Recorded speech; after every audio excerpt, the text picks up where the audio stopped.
store over a considerable period. Wanted to feel more connected with the suppliers of their produce, an in-store experience they couldn't find elsewhere. One of the winning ideas was an in-store milk dispenser with old-style glass milk bottles. Customers fill the bottles with single-origin high-quality milk. They can see details of the cows and farms that produced it, with assurance the suppliers receive a better price. This experience delights customers and is very successful across stores. If we had asked what customers wanted, they probably have said cheaper produce. But by empathizing, living and observing, we developed an idea that not only excites customers, but gives the store a unique edge by connecting with customers' hearts and minds.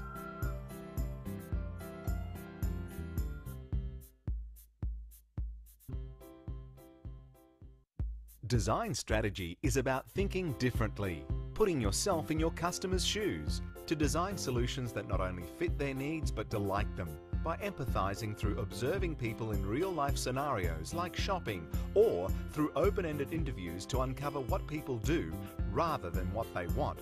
Because if you ask people what they want, they don't necessarily know. By immersing yourself in your customers' world, you can understand their needs, gains and pains. How? 1. Empathize. Immerse yourself in your customer's world. 2. Define the non-obvious insights. 3. Ideate. Brainstorm solutions. 4. Prototype. Build an MVP, minimum viable product, of ideas in the shortest possible time. Then take those prototypes back to your customers and ask what they think. Design strategy starts with the customer, then offers the solution, not the other way around. For example, an Australian supermarket chain wanted to design a unique, engaging in-store experience to further set them apart from competitors. So we followed their customers around.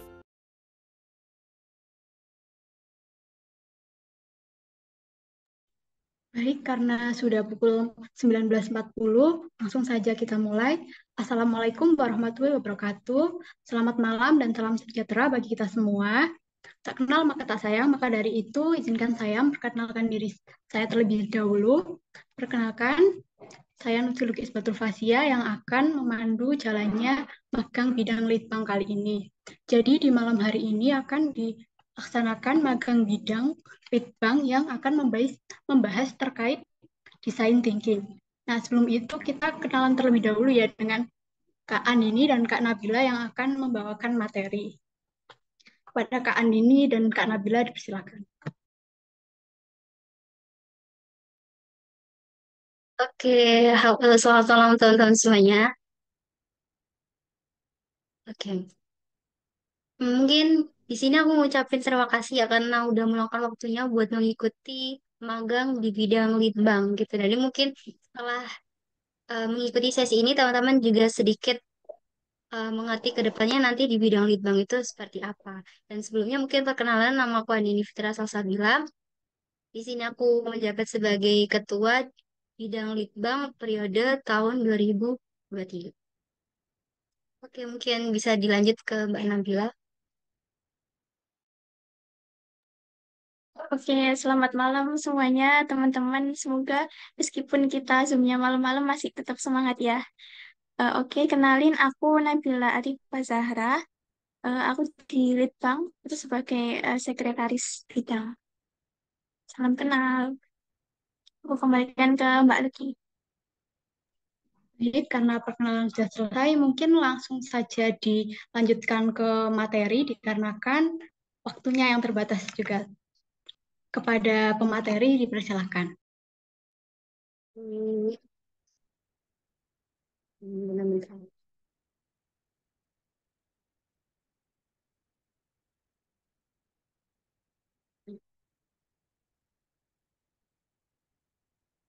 Oke, udah terlihat ya untuk PPT-nya. Nah, mungkin nanti tadi teman-teman pas waktu join itu lihat video itu terkait tentang design thinking ya. Jadi, ya materi kita hari ini adalah membahas terkait tentang design thinking. Nah, mungkin buat teman-teman yang udah tahu nih, kira-kira apa sih design thinking itu? Sebelum kita bahas terkait tentang materi ini, mungkin bisa kolom komentar atau mungkin boleh on mic, apa sih yang menurut teman-teman design thinking itu apa artinya?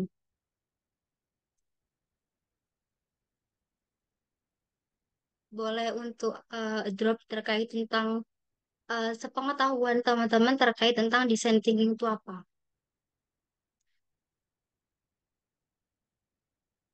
Oke, mungkin kita sambil next saja ya. Nah, jadi design thinking itu singkatnya itu adalah sebuah inovasi dalam berpikir. Nah, dari sesuatu yang rumit itu tuh kita olah sekiranya mudah untuk dipahami. Nah, ini fungsinya buat apa? Fungsinya nanti ketika ada suatu permasalahan, kita bisa pecah dari permasalahan itu untuk menemukan solusi terbaik dari tiap masalah. Nah, nanti caranya gimana? Itu caranya akan dibahas di slide selanjutnya.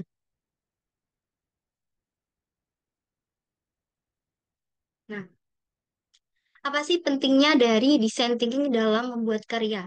Tadi kan aku udah spill sedikit terkait tentang design thinking itu fungsinya buat kita cari solusi terbaik atau solusi yang paling eh, bisa menyelesaikan masalah itu dengan cara yang cepat dan akurat gitu. Nah, kalau dari sebuah karya itu sama sebenarnya kayak ketika kita berpikir dari suatu masalah, itu kan kita bisa bedah nih solusi dari masalah-masalah itu seperti apa gitu. Nah, dari masalah itu bisa kita buat karya. Jadi, misalkan kita kan dalam hidup kan ada berbagai masalah kan, tentu kan, nggak mungkin kalau kita hidup nggak ada masalah. Nah, dari masalah itu, ternyata kalau kita analisis nih, kita bedah satu-satu, dari contohnya dari simpelnya, misalkan kita dapat PR. Nah, dari PR itu, kita kan ada dapat masalah nih. Gimana cara menyelesaikan PR ini secara cepat gitu kan. Akhirnya kita mikir, oh, aku harus belajar materi ini. Nah, dari materi ini tuh sekiranya lebih cepatnya gimana? Kita munculnya sebuah ide. Nah, ide itu bisa kita buat karya. Misalkan buat misalkan aplikasi atau apa gitu terkait tentang solusi untuk pengerjaan atau membuat website terkait tentang materi itu untuk mempermudah kita dalam mengakses eh, solusi dari pertanyaan-pertanyaan yang ada di PR atau bagaimana. Gitu. Nah, lalu apa aja sih tahapan atau proses dari design thinking? Nah, tahapan dari proses design thinking ini tuh ada 5. Yang pertama ada empathize, ada define, ada ideation, prototype, dan yang terakhir itu test.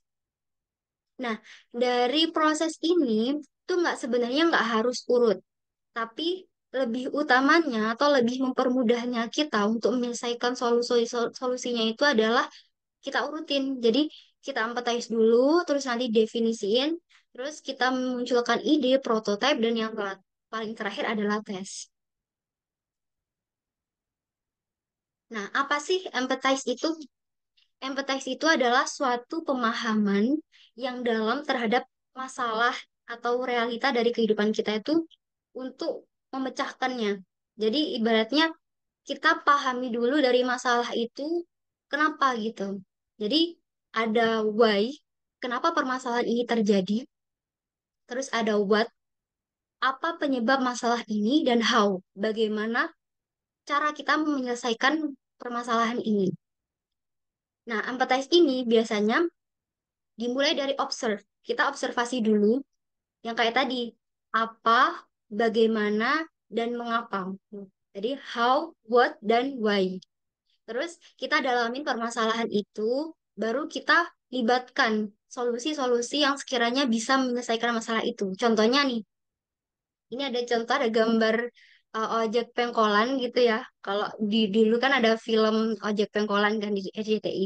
Nah, dari permasalahan ojek itu tuh, teman-teman masih ingat kan siapa Menteri Pendidikan kita?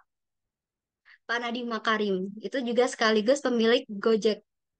Nah, Pak Nadiem itu berpikir atau mempunyai masalah gitu. Terkait tentang apa? Terkait tentang ojek. Nah, ojek itu kan atau singkatnya sepeda motor lah. daripada mobil dengan sepeda motor, itu kan lebih cepetan sepeda motor kan, kalau ada macet gitu kan, sebagai kendaraan alternatif. Nah, dari permasalahan itu Pak Nadiem tuh berpikir, gimana sih caranya menyelesaikan kemacetan dengan adanya ojek. Kenapa kok pilih ojek gitu?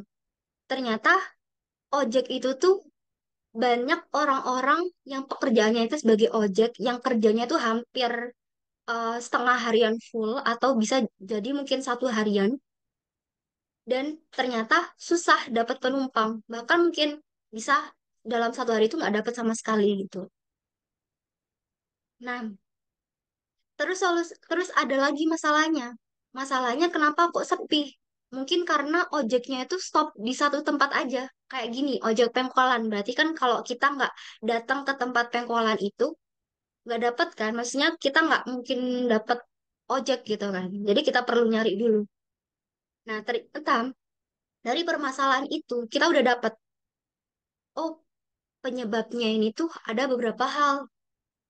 Nah, itu ada dipecah dalam tahapan empathize. Terus kita next.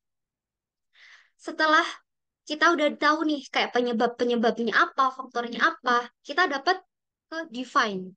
Nah, kita kan udah dapat data-datanya. Data dari kenapa itu terjadi, terus bagaimana cara solusinya, dan seperti apa. Itu kita lanjutin ke define.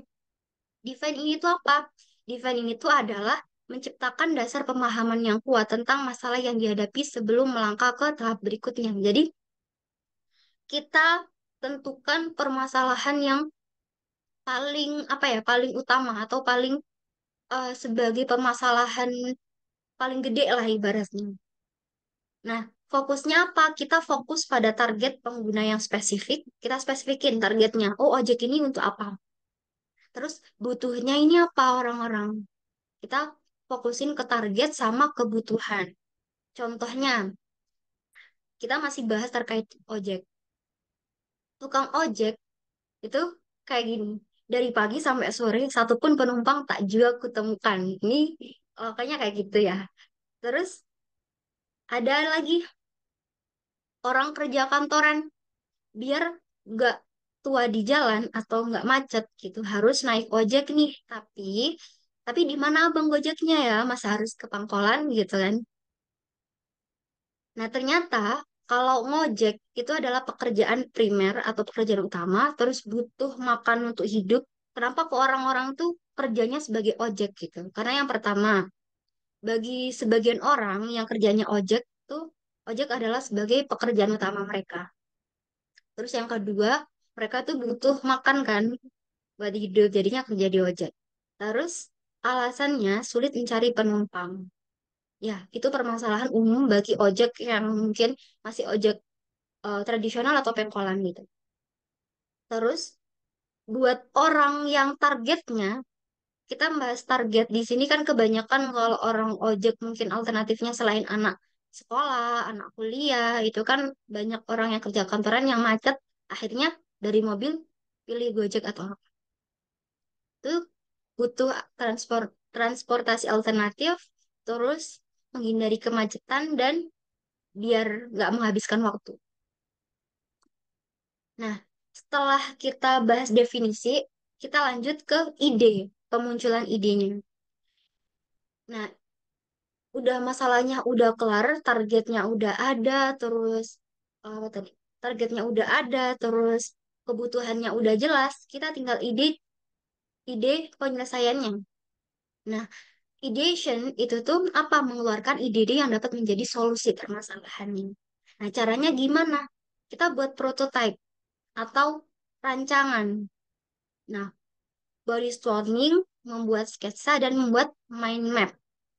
Jadi kita, atau lebih sederhananya kita tulis saja kayak ide-ide yang muncul di pikiran kita itu apa, ditulis. Terus nanti kalau itu berupa aplikasi atau apa, kita rancang gambarnya, sketsanya. Misalkan nih dari ojek itu kita pengen buat ojek sebelum ojek online itu apa gitu.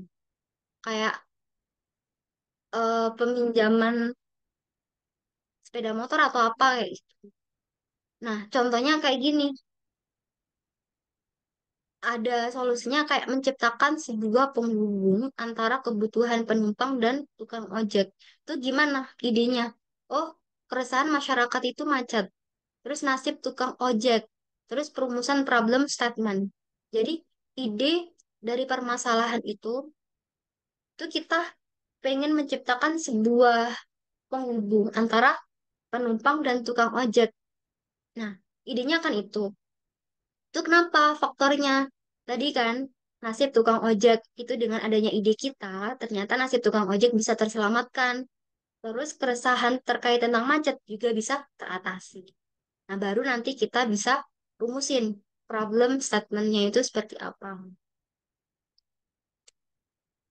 Nah, kalau udah ada solusi, tadi kan kalau di ideation itu masih terkait tentang membuat sketsa ya. Nah, kita rinciin lagi di tahap prototype. Tahap prototype ini adalah masuk dalam pengaplikasian ide-ide yang sudah dikumpulkan ke dalam bentuk fisik. Jadi, contohnya kayak gini. Ada catatan post-it, kegiatan role play, objek, sama storyboard. Ini sebenarnya pas waktu ideation ini agak sedikit masuk ke tahap prototype, tapi pas waktu di prototype itu lebih dirincikan lagi. Jadi kayak dibedah gitu gambarannya. Nah, kita bisa buat storyboard. Jadi, langkah-langkahnya. Nah, seperti yang di gambar sebelah kanan ini, di sini ada yang pertama, di aplikasi Gojek.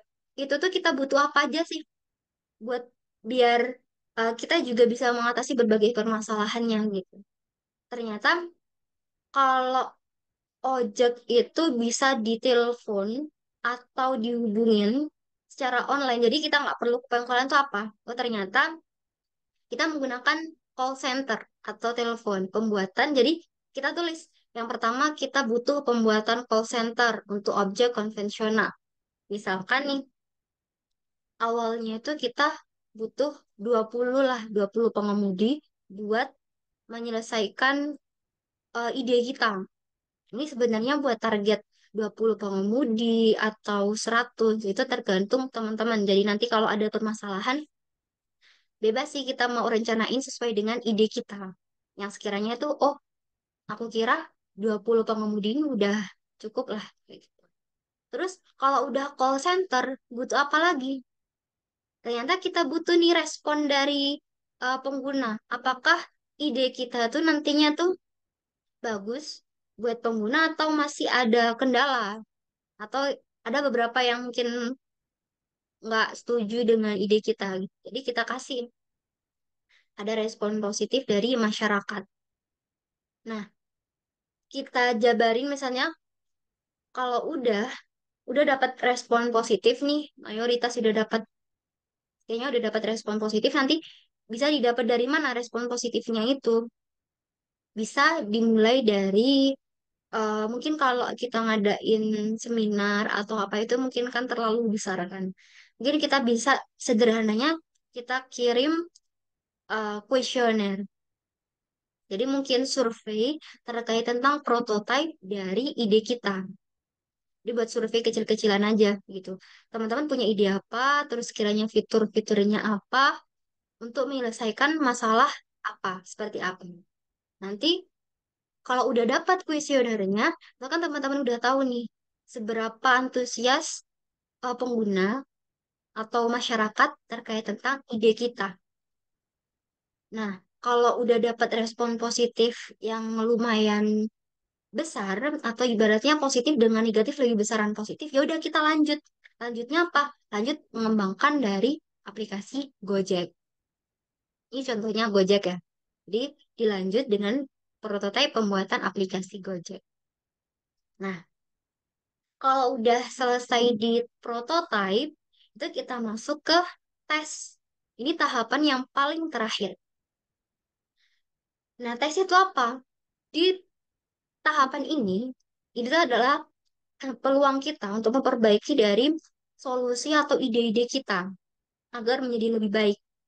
Nah, pada tahapan tes ini nggak hanya dilakukan sekali dua kali aja, tapi kita bisa melakukan untuk beberapa kali. Agar apa? Agar lebih bagus. Jadi mungkin dari setelah tahapan tes, kalau kita mau memperbaiki lagi, kita bisa masukin balik lagi ke tahap prototype. Kita buat prototype yang terbaru, terus kita kirim kuesioner kembali, terus nanti kita lihat responnya itu apakah lebih bagus gitu. Kalau nggak ada kritik dan saran lagi, berarti kan udah bagus nih. Itu mungkin bisa kita stop. Nanti kalau misalkan ada, bisa kita tambah lagi. Nah, tujuan dari tahapan tes ini itu apa sih? Tujuannya yang pertama itu adalah memperbaiki prototype dan solusi. Terus kita juga dapat mempelajari tipikal atau eh, karakter dari user-user kita nantinya lebihnya kemana gitu. Dan yang terakhir adalah kita bisa menguji terkait tentang masalah kita. Jadi nanti ibaratnya diperbaiki lah. Contohnya kayak gini, kita udah prototype, udah dalam pengembangan aplikasi, kita kan udah rilis nih aplikasinya, namanya Gora itu. Terus nanti kan udah dapet nih, kalau udah ada eh, aplikasinya udah muncul, itu kan banyak dari ojek konvensional itu daftar ke kita. Ternyata, oh antusiasmenya karena kita tadi targetin cuma 20 pengguna, tapi ternyata yang daftar itu 800. Berarti kan udah dapat welcome banget kan, udah dapat ibaratnya support dari banyak orang. Akhirnya udah, berarti jalanlah ide kita. Terus ternyata setelah pengemudinya itu udah daftar banyak, itu ternyata pas waktu berjalan, itu tuh sukses buat menghubungkan antara pengemudi dan pengguna. Jadi dua belah pihak ini sama-sama bermanfaat, sama-sama mendapatkan manfaat dari adanya ide kita. Baik dari Gojeknya maupun dari penggunanya. Terus karena udah bagus, akhirnya kita lanjutin dari ide kita itu untuk kita kembangkan ide kita menjadi solusi itu menjadi sebuah bisnis. Nah, jadi design thinking itu seperti itu teman-teman. Jadi kita bedah dari permasalahannya, tahap-tahapannya seperti apa, terus sampai dengan uji cobanya. Oke. Nah, biar makin paham terkait tentang design thinking, kita coba masuk ke ini. Teman-teman bisa scan atau bisa klik link yang ada di sini. Untuk linknya, oh benar. Hmm. Oke, linknya udah ada di kolom chat. Nah, buat yang belum buat akun mungkin bisa di login dulu dengan akun Gmail atau akun Google juga bisa. Nah, buat sesi kali ini bakal dilanjutin sama Kak Nabila. Oke, silakan Kak Nabila.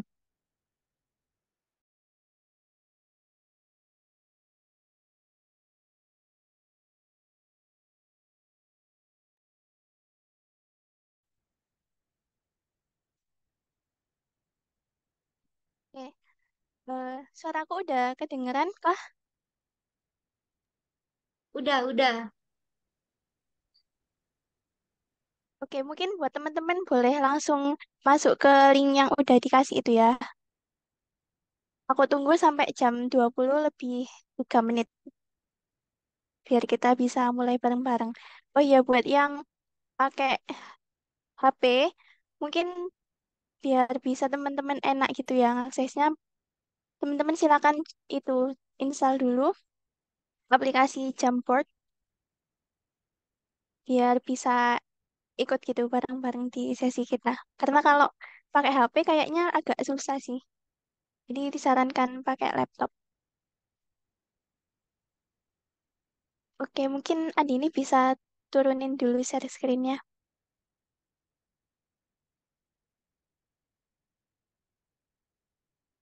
Oke, terima kasih. Aku izin share screen ya.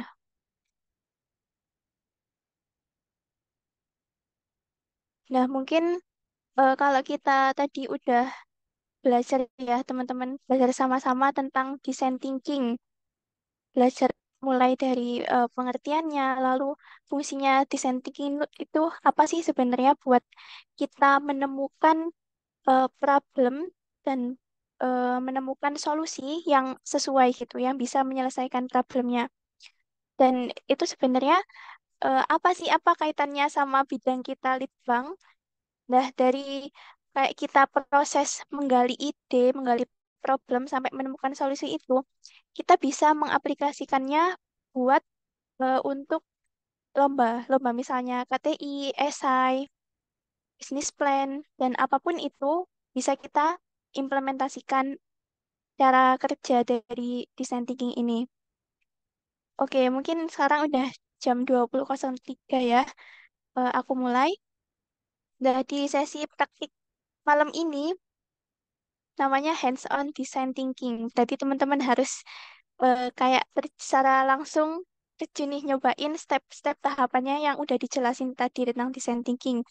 Nah, malam ini kita akan membedah soal ini topik yang di bawah itu. Topiknya itu inovasi dan kreativitas Gen Z dalam mencegah global boiling melalui peningkatan ketahanan iklim untuk Indonesia pulih lebih cepat dan bangkit lebih kuat. Nah, jadi teman-teman udah tahu nggak global boiling ini apa? Kalau diilustrasikan, coba apa komen di kolom chat sih global boiling.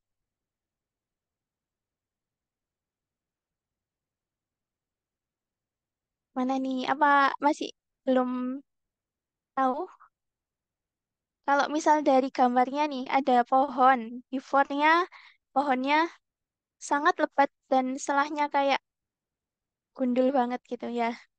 Jadi global boiling secara singkat itu kayak tentang perubahan, perubahan dari kondisi geografisnya kayak eh, lahannya yang semula itu kayak pepohonannya banyak jadi gundul gitu.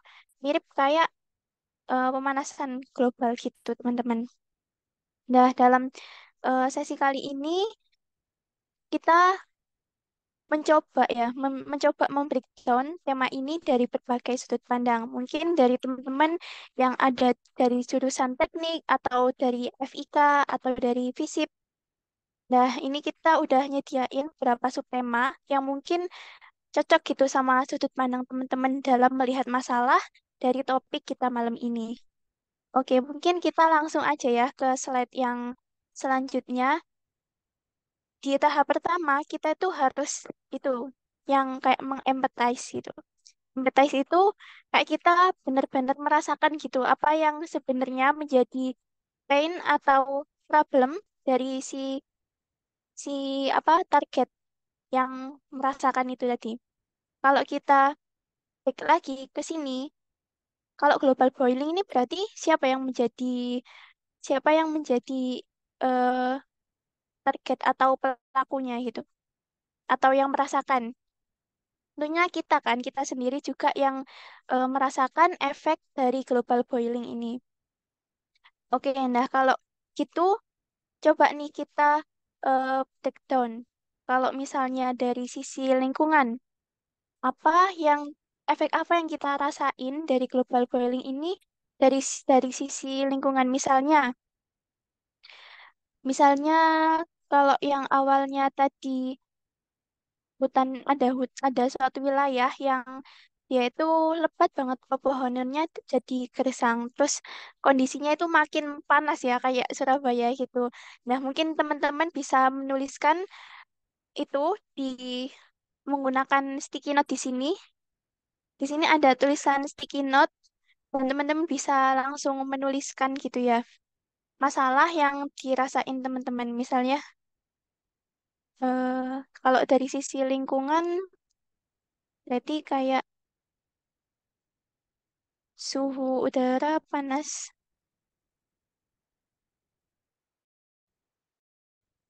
Terus kayak kalau dari sisi pertanian, mungkin dari ada anak-anak dari Pak Fer Paperta mungkin merasa kalau global boiling ini efek ke kita itu kayak tanamannya nggak tumbuh-tumbuh ataupun apa gitu. Mungkin boleh teman-teman tulisin di sini. Aku tunggu sekitar 5 menit ya teman-teman. Mungkin sampai jam 21.08.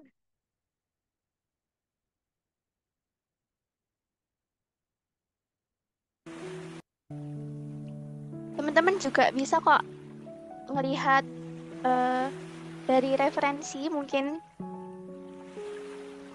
sangat diperbolehkan.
Oh iya, teman-teman mungkin di bawah tulisannya itu teman-teman bisa nambahin nama teman-teman juga ya biar bisa menjadi poin penilaian juga buat teman-teman,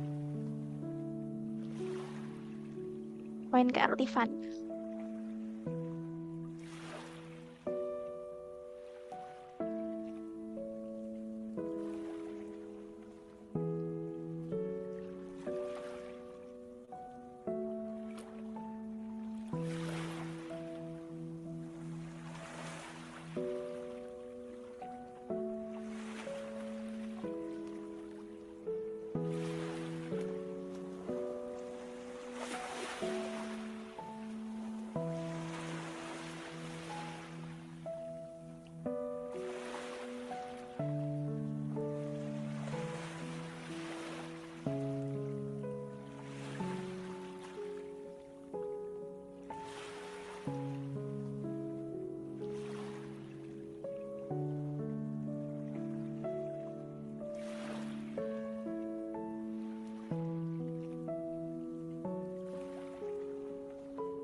Kurang 10 detik lagi nih teman-teman. Gak apa-apa yang masih nulis selesaikan dulu aja.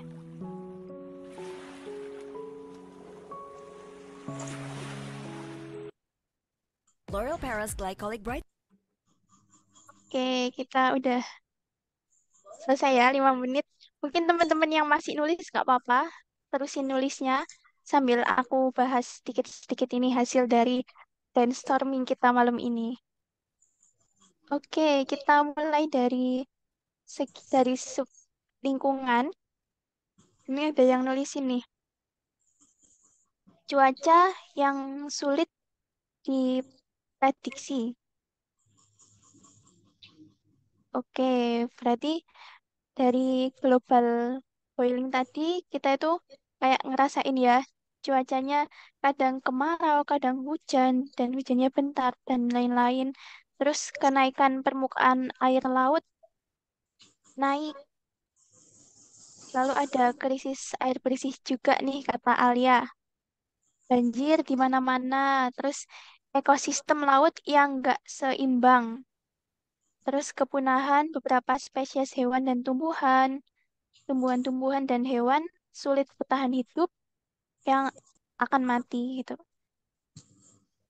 Terus kalau dari se- segi pertanian mengalami kekeringan, terus produktivitas pertaniannya terganggu dan perubahan fase tanam karena adanya perubahan musim gitu, kata Zumratun Nikmah. Terus adanya potensi gagal panen. Ya juga sih, karena kekeringan itu tadi. Terus keadaan tanah semakin tandus dan minim mineral. Mungkin teman-teman salah satu bisa coba jelasin secara langsung deh. Aku tertarik sama punyanya siapa ini? Kalau yang di sosial ekonomi ada memperlambat ketegangan internasional, kehilangan sumber daya bahan baku, terjadi wabah penyakit juga kemungkinan. Terus ada kesenjangan ekonomi dan biaya bahan baku produksi yang meningkat. Terus ini kalau dari teknologi, global boiling itu bisa memungkinkan adanya terambilnya lapangan pekerjaan oleh AI, lalu ada kurangnya literasi digital di kalangan masyarakat. Hmm. Aku mungkin mau panggil salah satu anak dari sini deh. Jihan Hasna, ada nggak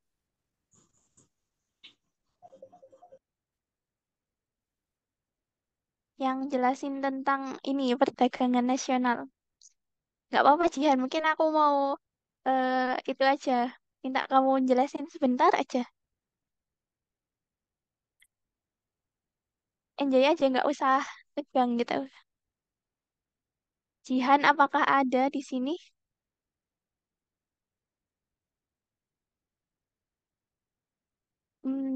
Oke, kalau belum ada mungkin terhalang. Kalau Aurelia Dwi Ruli, mungkin boleh nih Aurel kasih eh, penjelasan sedikit tentang pendapat kamu di sini.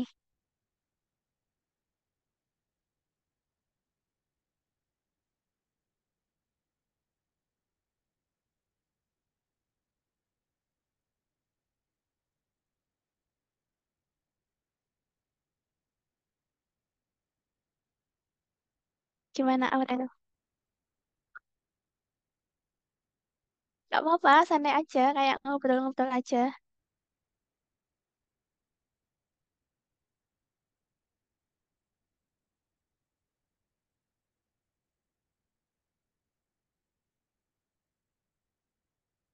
Oh, atau mungkin masih mau lanjut dulu?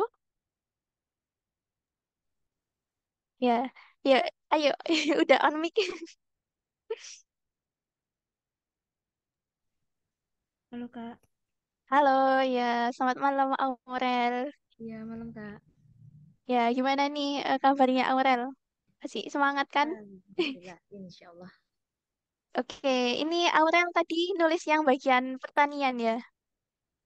Sama lingkungan. Iya. Aurel dari itu jurusan apa kalau boleh tahu? Teknik lingkungan. Oh, teknik lingkungan. Oke, boleh dong jelasin sedikit apa yang udah Aurel tulis tadi. Kalau yang di lingkungan itu dari dilihat itu sih Kak. Biasanya kan kalau misal dalam 1 tahun itu waktu masih kecil itu kan terbagi dengan rata kan. Maksudnya kayak 6 bulan awal kemarau, 6 bulan akhir musim hujan. Tapi kalau sekarang itu cuacanya jadi rancu banget, kadang panas, Hmm. kadang kadang kemarau waktu lagi musim hujan, kadang sebaliknya. Tapi kalau misalnya soal yang pertanian itu dari ini sih, saya pernah baca makalah penelitian. Jadi ada sebuah daerah tandus dan di daerah tandus tersebut setelah dicari tahu ada mineral apa aja, itu ternyata mineralnya tuh nggak gitu banyak dan bikin petani itu jadi kayak nggak bisa pakai tanah itu buat nanam sayuran dan buah gitu. Oh, jadi nggak bisa dipakai apa-apa ya? Maksudnya selain sayur Iya, dan buah kayak padi itu nggak bisa. padi itu bisa, tapi dia kan Hmm, tandus ya Kak. Jadi airnya dia itu cepet banget nyerap. Jadi gitu. benar-benar harus kayak disiramin terus gitu. Kalau buat Oh sayur iya. sama buah, mereka nggak bisa. Kayak benar-benar cuman kepake waktu musim padi, jagung sama tembakau aja gitu. Oh iya, oke oke. Nice insight, Aurel. Terima kasih Hmm, ya sudah berpendapat. Oke, mungkin makasih. ya kita lanjut ke slide selanjutnya. Kita setelah kita bisa mengempati gitu ya apa yang udah terjadi, selanjutnya kita definisikan apa yang sebenarnya menjadi problem. Nah, kalau teman-teman tadi udah nulisin ya, contohnya salah satunya keadaan tanah yang semakin tandus dan minim mineral kata Aurel tadi. Nah, itu sebenarnya kita masih bisa gitu, kayak menarik menarik lebih dalam permasalahan tersebut.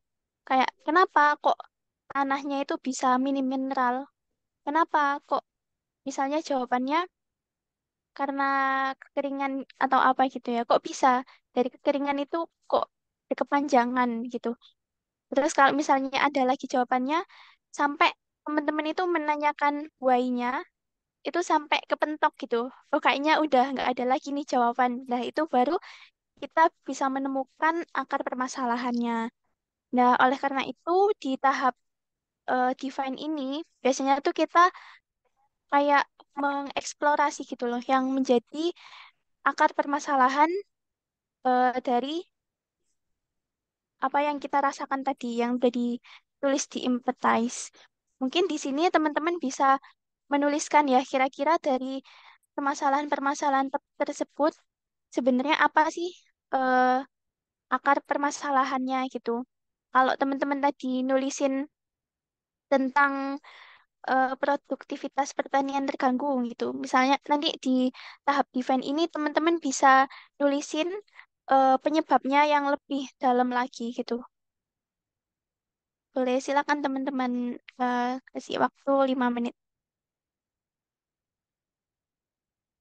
White Serum menyamarkan 57% noda hitam untuk kulit tampak bercahaya seketika.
Ya, jangan lupa kasih nama ya teman-teman biar bisa dicatat buat poin keaktifan.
Oke, udah selesai nih teman-teman waktunya.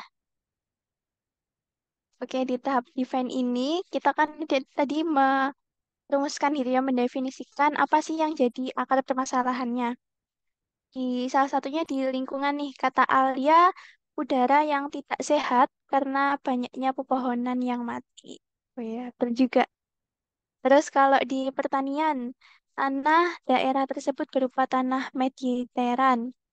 Lalu cuacanya yang nggak menentu dan pergeseran musim hujan.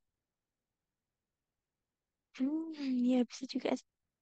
Kalau yang di sosial ekonomi nih, ada ketidaksetaraan akses sumber daya yang dapat eh, karena semakin langkahnya komoditas pertanian diikuti dengan kenaikan harga. Bisa gitu ya efeknya ya. Terus adanya kesenjangan ekonomi juga mengakibatkan ketidaksetaraan sosial yang pengaruh pada akses kesehatan dan pendidikan. Hmm. Terus kalau di teknologi ada minim edukasi juga, terus penggunaan kendaraan bermotor dan limbah industri yang tidak baik, dan beberapa masyarakat masih bisa memanfaatkan AI dengan baik. Oke, mungkin ini kayak ide dari teman-teman itu kayak wah kayak mind blowing banget gitu. Dari berbagai sudut pandang bisa kita brainstorming bareng-bareng malam ini.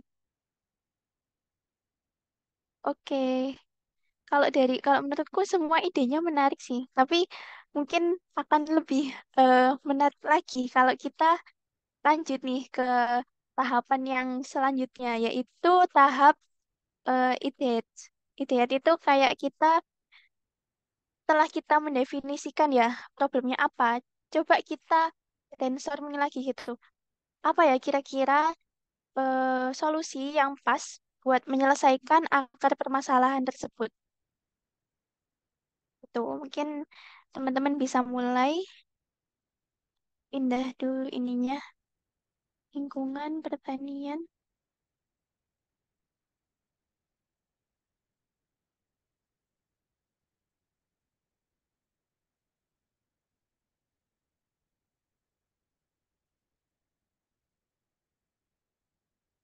teknologi.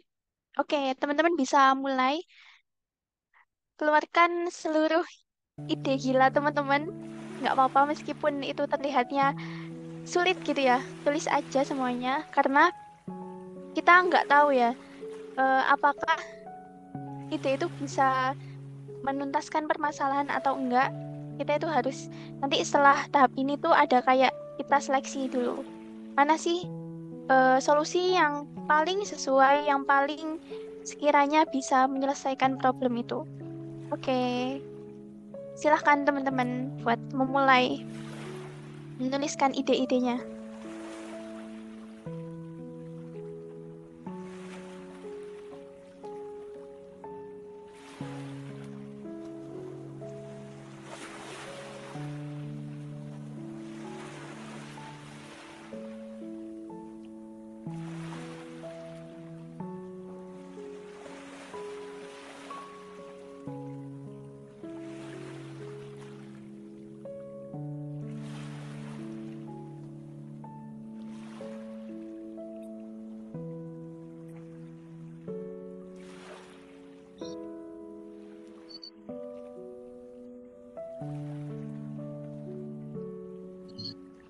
Tadi hapus dah.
Oke,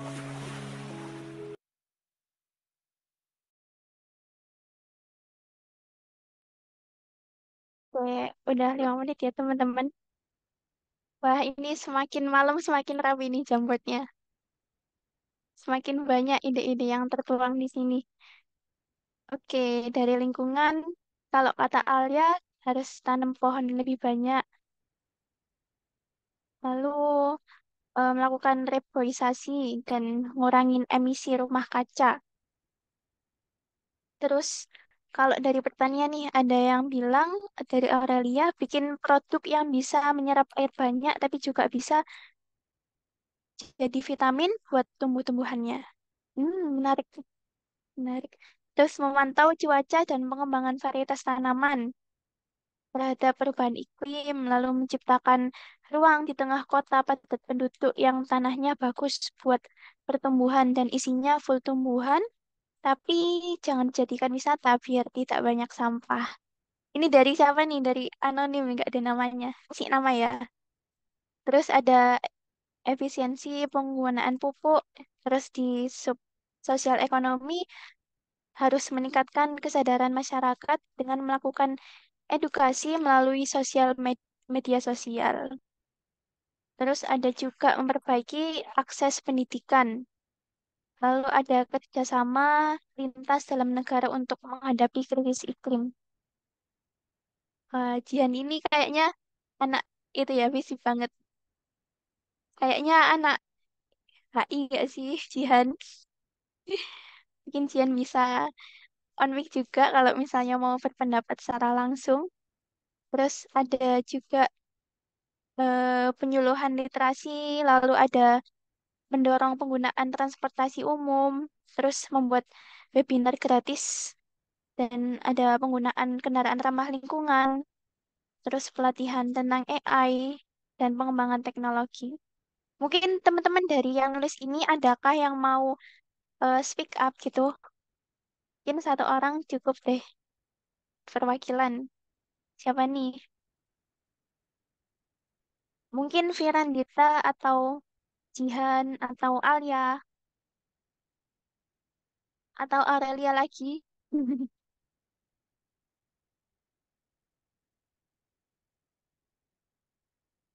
Siapa nih?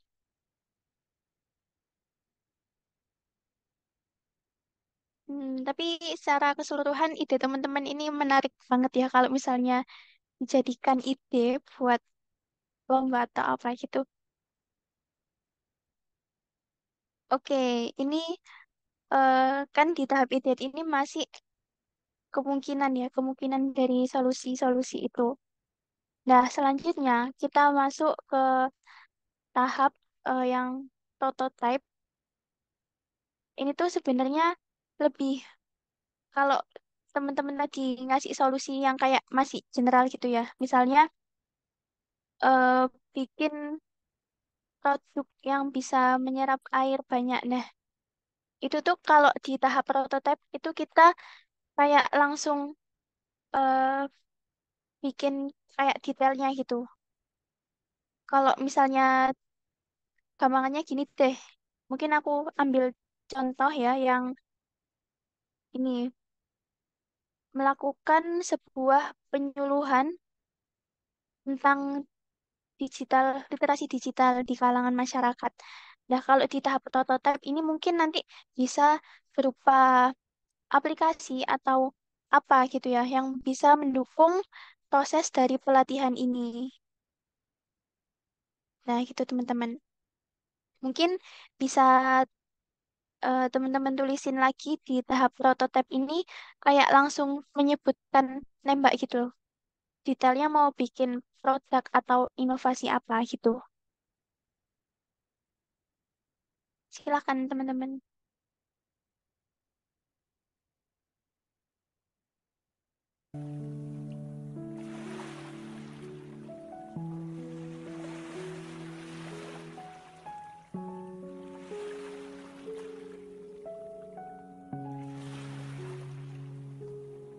Kalau misalnya secara general masih nggak apa-apa sih.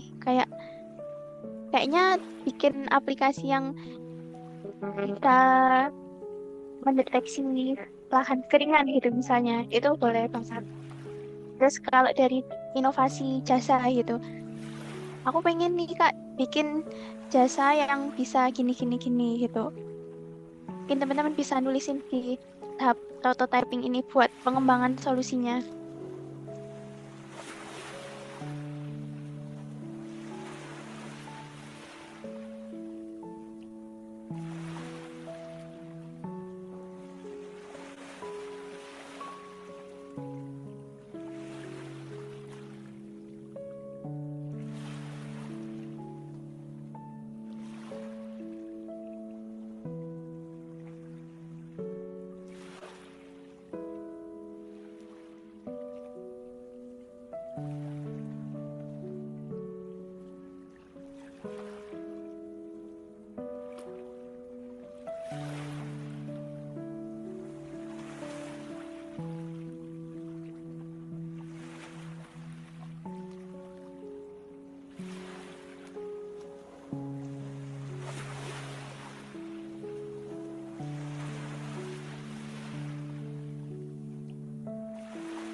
Oke, sudah habis nih waktunya teman, udah 5 menit.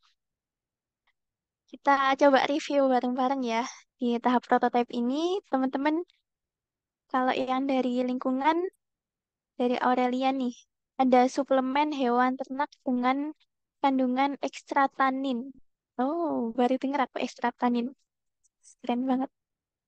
Mungkin itu juga bisa nanti dieksplor setelah ini. Kemudian dari sisi pertanian nih, ada ide super absorben polimer dengan kandungan vitamin buat tanaman atau tanahnya. Terus ada juga pembuatan aplikasi nih atau website pemantau cuaca. Wah, boleh juga nih. Terus ada penggunaan kereta tenaga getaran buat mengurangi penggunaan minyak bumi seperti yang ada di Jepang. Oh, interesting banget nih. Dengan kayak brainstorming dari negara lain, kita bisa ngehasilin ide juga. Terus dari sisi sosial ekonomi, ada pelestarian budaya leluhur, lalu ada bikin game dengan tujuan pembelajaran pendidikan online, terus ada memproduksi makanan vegan guna mengurangi produksi daging sapi yang penghasil gas metana. Oh, iya, iya. Ya, cukup menarik sih, aku baru baru dengar kayak insight-insight kayak gini dari teman-teman juga gitu. Terus dari teknologi ada bikin kursus online gratis yang bahas seputar AI. Terus bikin sistem pemantauan lingkungan yang canggih, seperti membuat sistem pemantauan lingkungan yang dapat mendeteksi perubahan iklim yang lebih akurat. Oh gitu, berarti dari sistem pemantauan ini kita kayak bisa mengukur gitu ya kondisi iklimnya. Terus ini ada juga inovasi bikin sepeda listrik yang berbasis IoT. Wah, keren. Internet of Things. Oke, ini ada lagi yang mau menambahkan. Kalau misalnya teman-teman ada yang mau menuliskan nanti setelah ini juga diperbolehkan banget. Karena ide itu gak terbatas ya teman-teman. Oke, setelah mungkin kita melalui tahap prototipe ini, sebenarnya kita masih ada satu tahapan. Sebentar, namanya tuh tahapan tes atau kayak menguji apakah solusi kita itu benar-benar bisa menyelesaikan gitu. Tapi untuk sekarang kita belum bisa melakukan di tahapan tes ini karena tahapan tes ini cukup challenging ya karena harus kita benar-benar menguji kepada pengguna secara langsung guna mendapatkan feedback. Misalnya nih, kita di tahap prototipe udah misalnya bikin website pemantauan lingkungan atau pemantauan cuaca gitu ya. Nah, setelah itu jadi, kita itu di tahap tes baru kita melakukan pengujian ke penggunanya kayak tanya gitu, melakukan wawancara singkat. Misalnya, Bu, apakah dengan sistem ini eh, para petani itu bisa kayak terbantu atau enggak? Terus dari beliaunya itu misalnya mendapatkan feedback. Nah, itu yang dimaksudkan dengan tes. Sehingga di tahapan kita malam ini kita masih belum bisa ke sana. Oke, tapi mungkin dari keempat tahapan kita ini sudah cukup membuat otak agak memanas ya teman-teman. Kayak, aduh mikir apa ya ini ya gitu. Aku sangat mengapresiasi banget ke teman-teman yang malam-malam udah mau brainstorming bareng-bareng sama kita. Oke, nah setelah kita ngelewatin itu dan topiknya itu, ada apa sih sebenarnya? Nah, sebenarnya kita tuh pengen ngasih tahu teman-teman kalau ada info lomba. Jadi setelah kita lakukan tahapan tadi, kita menemukan solusi. Mungkin implementasinya yang paling paling memungkinkan itu ya kita salurkan lewat lomba teman-teman. Nah, ini ada salah satu lomba esai yang masih buka. Temanya sama karena kita ingin teman-teman berlatih dari itu tadi dari menemukan masalah dan kita bisa implementasi langsung ke lomba ini. Jadi teman-teman yang berminat bisa banget untuk ikutan lomba ini. Sebenarnya kita bukan mau tahu masih lomba ini teman-teman. Cuma kita pengen menyalurkan aja ide-ide teman-teman tadi ke sini. Tuh. Mungkin nanti bakalan aku share linknya atau di sini juga sudah ada linknya lengkap teman-teman. Oke, mungkin itu aja. Setelah itu kita masuk ke sesi terakhir, yakni tuliskan insight atau kesan-pesan setelah teman-teman belajar design thinking tadi. Mungkin boleh pesan yang positif atau negatif nih. Mungkin semakin bingung atau oh semakin tercerahkan Kak. Ternyata buat ngide itu ada tahapan-tahapannya gitu. Nah, ini ada yang udah komen nih, seru katanya. Ayo yang lain dong. Aku tunggu sampai jam 20.54.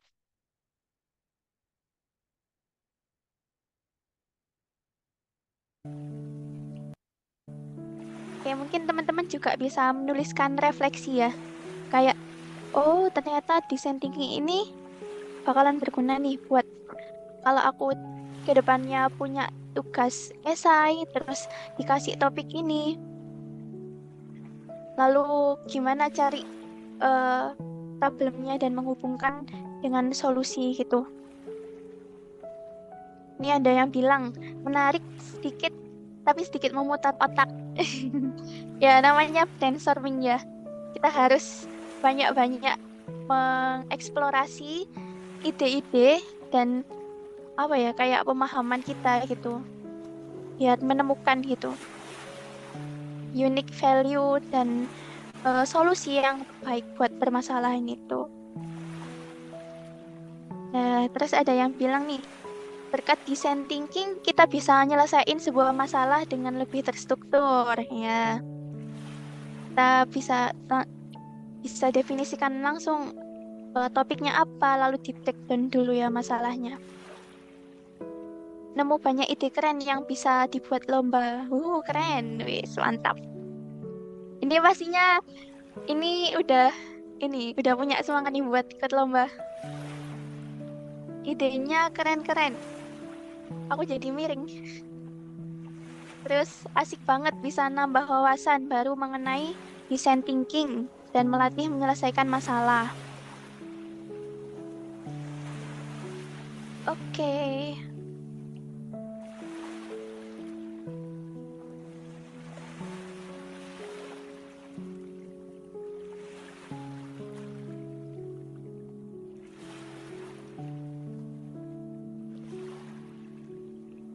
Oh iya teman-teman, mungkin sambil oh ya sebentar. Setelah 25.4 nanti aku stop dan aku kembalikan ke pemateri. Nah, ini ada yang menuliskan love ini. Siapa ini? Seru banget, candu rasanya. Oke. Kalau candu ya semoga teman-teman bisa join ke Litbang ya nantinya. Insightful tapi tetap asik. Wis.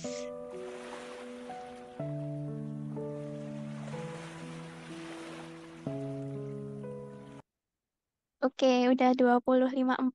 Kalau teman-teman masih ada yang disampaikan lagi di Jamboard, boleh lanjut. Tapi aku mau lanjut ke selanjutnya. Ternyata sudah habis, guys. Oke, mungkin itu dulu dari aku. Aku mohon maaf kalau misalnya ada kesalahan, perbuatan ataupun perkataan. Aku kembalikan lagi ke MC. Silakan, Mbak Luki. Wah, terima kasih banyak ya kepada Kak Nabila dan Kak Andini yang telah memaparkan materinya yang sangat luar biasa yang tentunya akan bermanfaat bagi kita semua. Nah, karena keterbatasan waktu dan mengingat ini sudah terlalu malam, mungkin untuk magang bidang kali ini akan kita akhiri saja. Nah, sebelum mengakhiri acara ini, saya akan menyimpulkan hasil materi magang bidang hari ini. Jadi, design thinking itu merupakan sebuah pendekatan untuk melahirkan inovasi yang digunakan untuk memecahkan masalah dengan cepat dan akurat. Nah, untuk tahap-tahap design thinking sendiri itu terdiri dari satu, empathize atau merupakan pemahaman masalah, define, ideation, prototype, dan test. Yang terakhir, test. Dan sebelum meninggalkan Zoom, teman-teman bisa isi excite tiket terlebih dahulu ya. Nah,